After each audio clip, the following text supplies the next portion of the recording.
అధ్యక్ష, ముఖ్యమంత్రి గారు చాలా రోజుల నుంచి ఔటర్ రింగ్ రోడ్ మీద చర్చ జరుగుతూ ఉంది. ఎన్నికల కంటే ముందు హడావిడిగా సరైన విధి విధానాలు అవలంబించకుండా టెండర్ ప్రాసెస్ను డీవియేట్ చేసి కొద్దిమంది వ్యక్తులకు ఆయాచిత లబ్ధి చేకూర్చడానికి ఔటర్ రింగ్ రోడ్డును అప్పచెప్పిండ్రని సమాజం అంతా, తెలంగాణ రాష్ట్రం అంతా దీని మీద తీవ్రమైన చర్చ జరిగింది. ఆనాడు Congress party doctor YS Rajasekhara Reddy గారు ముఖ్యమంత్రిగా ఉన్నప్పుడు అంతర్జాతీయ ఎయిర్పోర్ట్తో పాటు ఔటర్ రింగ్ రోడ్డును జైకా నుంచి నిధులను తీసుకొచ్చి ఒక అద్భుతమైన మణిహారాన్ని తెలంగాణ రాష్ట్రానికి, అంటే హైదరాబాద్ నగరం అంతర్జాతీయ నగరంగా, విశ్వనగరంగా రాణించడానికి ఈ రెండు ప్రధానమైన కారణం. అంతర్జాతీయ airport, outer ring road, IT కంపెనీలు, ఫార్మా కంపెనీలు. ఈ తెలంగాణ రాష్ట్ర ఆదాయంలో 60-65% ఈరోజు మన బడ్జెట్లో వస్తుంది అని అంటే ఆనాడు కాంగ్రెస్ పార్టీ తీసుకున్న నిర్ణయాల వల్ల ఈరోజు ఈ రాష్ట్ర ఆదాయం అత్యధికంగా పెరిగింది. ఇదే కాకుండా ఈ నగరం ప్రజల యొక్క అవసరాలు తీర్చాలి, దాహార్తి తీర్చాలి అని ఆనాడు పీజేఆర్ గారు పదే పదే చేసిన ధర్నాల నేపథ్యంలో కృష్ణానది జలాలను ఫేజ్ 1, ఫేజ్ 2, ఫేజ్ 3 కావచ్చు, గోదావరి నది జలాలను హైదరాబాద్ తాగునీటి దాహార్తిని తీర్చడానికి ఈ హైదరాబాద్ నగరానికి కృష్ణా గోదావరి జలాలను తరలించి ఇక్కడికి వచ్చి నివసించే లక్షలాది మంది ప్రజల యొక్క అవసరాలను, తాగునీటి సమస్యలను పరిష్కరించింది కాంగ్రెస్ పార్టీ.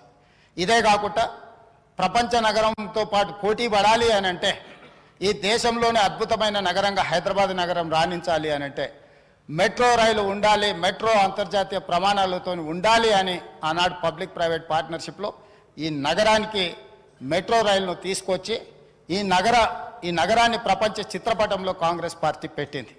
అంటే ఈరోజు ఈ నగరం అంతర్జాతీయ నగరంగా రాణించడానికి కారణం కృష్ణా గోదావరి నదీ జలాలు, ఔటర్ రింగ్ రోడ్డు, అంతర్జాతీయ ఎయిర్పోర్టు, మెట్రో రైలు, ఐటీ కంపెనీలు, ఫార్మా కంపెనీలు, శాంతి భద్రతలను కాపాడడం, మత సామరస్యాన్ని పెంపొందించడం, ఇలాంటి ఎన్నో విధానపరమైన నిర్ణయాలు, కఠినమైన నిర్ణయాలు, రోజుకు 24 గంటలు నిరంతర విద్యుత్తు, ఒక్క నిమిషం కూడా పరిశ్రమలకు విద్యుత్ కోతలు ఉండకూడదు, 100% రోజుకు 24 గంటలు, సంవత్సరానికి 365 రోజులు విద్యుత్తు సరఫరాను నిరంతరాయంగా అందించినప్పుడే ఈ నగరానికి ప్రపంచ స్థాయి పెట్టుబడులు వచ్చి, పరిశ్రమలు వచ్చి ఈ నగరం అభివృద్ధి చెందుతుంది.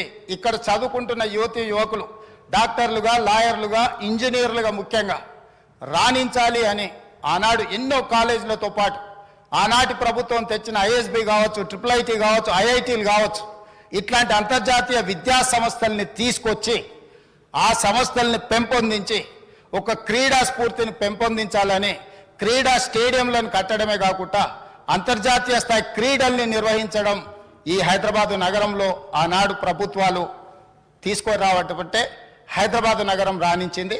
అందుకే ఈరోజు మనము 2 లక్షల పైచిలకు కోట్ల బడ్జెట్కు చేరినాం అంటే ప్రధానమైన ఆదాయం ఇదే. వీటితో పాటు జలయజ్ఞంలో భాగంగా తెలంగాణ రాష్ట్రం ఎడారిగా మారిపోతుంది. ఈ రాష్ట్రంలో సాగునీటిని మొత్తం ప్రతి ఎకరాకు అందించాలన్న ఒక లక్ష్యంతో జలయజ్ఞంలో భాగంగా కల్వకుర్తి కావచ్చు, భీమా కావచ్చు, నెట్టంపాడు కావచ్చు, కోయిల్సాగర్ కావచ్చు, జూరాల పునరుద్ధరణ కావచ్చు, లేకపోతే ఆర్డిఎస్ ప్రాజెక్టులు కావచ్చు, లేకపోతే శ్రీరామ్ సాగర్ కావచ్చు, శ్రీపాద ఎల్లంపల్లి కావచ్చు, ప్రాణహిత చేవెళ్ళ కావచ్చు, తుమ్మిడిహెట్టి దగ్గర ప్రాజెక్టు నిర్మించడం ద్వారా 38,000 కోట్ల రూపాయలతోని 16 లక్షల ఎకరాలకు నీళ్లు అందించాలి.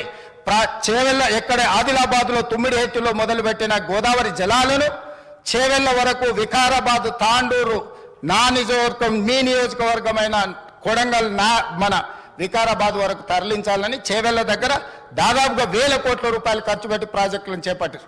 ఆనాడు మనతో పాటు ధర్నాల పాల్గొన్న దురదృష్టవశాత్తు అటుపోయినా చేవెళ్ళ ప్రాంతానికి, వికారాబాద్ ప్రాంతానికి, తాండూరుకు, కొడంగల్కు నీళ్లు తేవాలని ఆలోచన కూడా చేయలేదు. ఈ నేపథ్యంలో అద్భుతమైన నగరంగా తీర్చిదిద్ది ఔటర్ రింగ్ రోడ్డుని మనం అప్పు తెచ్చి మొత్తం పూర్తి Hyderabad growth corridor limited HGCL నేతృత్వంలో ఈ అద్భుతమైన ఆస్తిని వేల లక్షల కోట్ల రూపాయల విలువైన ఆస్తిని 6,500 కోట్ల రూపాయల అప్పు తీసుకొచ్చి నిర్మించి అప్పు పూర్తి చేసి డెట్ ఫ్రీ చేసినాం అధ్యక్ష.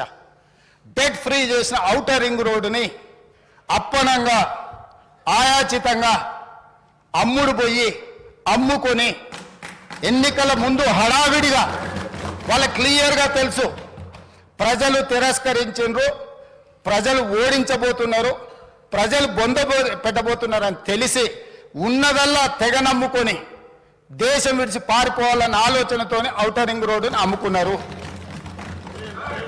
అయితే ఈరోజు మాజీ ఆర్థిక శాఖ మంత్రి, ఎందుకంటే వారు ఆర్థిక శాఖ మంత్రిగా ఉన్నప్పుడే అది అమ్మిండ్రు, ఈరోజు వారే డిమాండ్ చేసిండ్రు ఈ ఔటర్ రింగ్ రోడ్ అమ్మకం మీద మీరు విచారణ ఇయ్యండి అని. నేను మనస్ఫూర్తిగా వారు మనస్ఫూర్తిగా విచారణకి ఏదైతే అడిగినరో వెనకాల వారు కూడా చదువు వచ్చినా రాకపోయినా వారు కూడా వారికి మద్దతు పలికినందుకు వారిద్దరి కోరిక మేరకు స్పెషల్ ఇన్వెస్టిగేటింగ్ టీంను నిర్వహించి ప్రధాన ప్రతిపక్షం కోరిక మేరకు ఔటర్ రింగ్ రోడ్డు టెండర్కు సంబంధించి ప్రైవేటు సంస్థలకు కట్టబెట్టిన విధానాల మీద ఈ సభ ద్వారా ఈ సభ్యులందరి ఆమోదంతో విచారణకు నేను ఆదేశిస్తున్నా. తమరి విచారణకు అనుమతి ఇవ్వాల్సిందిగా విచారణకు సంబంధించిన విధి విధానాలు స్పష్టంగా తెలంగాణ రాష్ట్ర ప్రజలకు నేను హరీష్ రావు గారి కోరిక మేరకు ఔటర్ రింగ్ రోడ్డు టెండర్ విషయంలో పూర్తి స్థాయి విచారణకు ఆదేశిస్తున్నాను. విధి విధానాలను మంత్రివర్గంలో చర్చించి మంత్రివర్గ సహచరుల సూచన మేరకు మంత్రివర్గం యొక్క తీర్మానం మేరకు ఔటర్ రింగ్ రోడ్డు టెండర్ మీద విచారణకు ఆదేశిస్తున్నాం అధ్యక్ష.